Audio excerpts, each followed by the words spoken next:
Welcome to this tutorial. In this video, we'll explore canonical URLs in Gridbox and learn how to enable and configure them. Before you can start using the canonical URLs, it must first be enabled in the Apps section.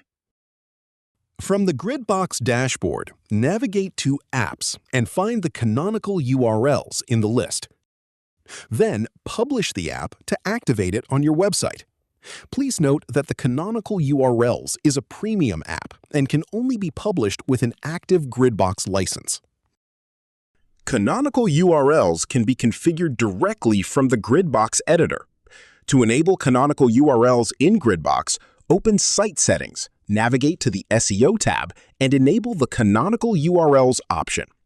Enter your website's domain name in the Site Domain field. This is required for Gridbox to generate canonical URLs correctly. There is also an option that adds a trailing slash to canonical URLs. When enabled, Gridbox automatically appends a trailing slash at the end of canonical links. You can enable or disable this option depending on your preferred URL format and SEO strategy. That's all you need to do. Canonical URLs are now enabled for your website. Be sure to save the page to apply the new settings.